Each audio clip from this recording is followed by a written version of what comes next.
Vous avez fait quoi? Retirer la tumeur? Pourquoi vous avez fait ça?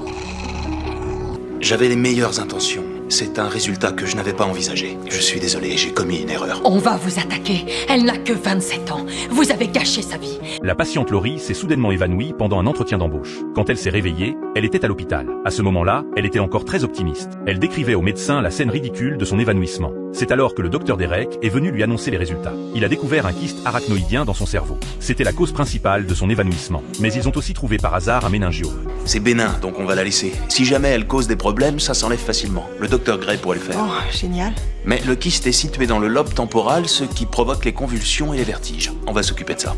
Alors ce n'est que ça. Oui, on vous reverra une fois que tout sera fini. Et cette fois, le docteur Gray a aussi rejoint l'opération. C'était arrangé exprès par Derek, parce que Lexi de son équipe allait opérer seule pour la première fois. Pour lui donner confiance, il a fait venir Gray pour encourager sa petite sœur. Mais peu après le début de l'opération, un médecin est arrivé en urgence pour appeler Derek. Il devait aller aider dans une autre salle d'opération.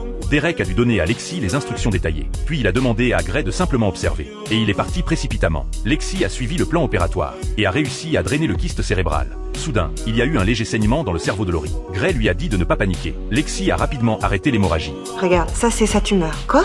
Ah oui, elle est là. Bon, alors est-ce qu'on l'enlève? On devrait appeler le bloc 2 pour savoir si le docteur Shepard en a encore pour longtemps. Il a dit que ce serait facile, que je pourrais le faire. Je sais, et elle est juste là. Pendant qu'ils attendaient, Derek venait de terminer une opération, mais il a été appelé pour une autre urgence. Alors, il a raté l'appel de Gray. Quand Gray l'a trouvé, elle lui a dit avec excitation: Lexi a parfaitement réussi l'opération du kyste. Elle a même retiré le méningiome avec succès. Mais Derek n'était pas content pour elle. Il était très en colère, parce qu'elle n'avait pas suivi le plan opératoire. C'est une faute grave pour un médecin. Le plan était de retirer le kyste. Elle n'a pas accepté cette chirurgie. La tumeur était juste là. On aurait dû la refermer et l'obliger à subir une autre opération. Tu aurais dû me biper. Je l'ai fait 2 fois. Derek, Laurie va, On ne Constance sont saura pas bonnes. comment elle va avant son réveil.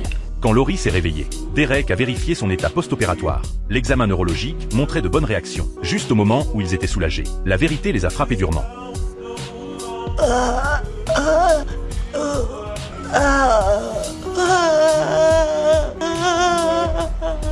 Après un diagnostic détaillé, Derek a confirmé que Laurie avait de l'aphasie. Il a expliqué que c'était généralement causé par des dommages aux nerfs de la zone du langage pendant la chirurgie cérébrale. Il a admis que c'était une erreur qu'il n'avait pas prévue. Elle n'a que 27 ans. Vous avez gâché sa vie. Mais on va vous attaquer en justice. Derek a pris toute la responsabilité. Ça a beaucoup perturbé Gray. Gray voulait assumer la responsabilité elle-même. Et elle a demandé à Derek de ne pas le dire à Lexi, parce qu'elle ne voulait pas que cette opération détruise la confiance de Lexi en tant que chirurgienne. Elle a besoin de le savoir. Oh, bien sûr que oui. Elle n'est pas encore assez forte. Alors elle ne devrait pas être chirurgien. Ça y est, elle s'est réveillée.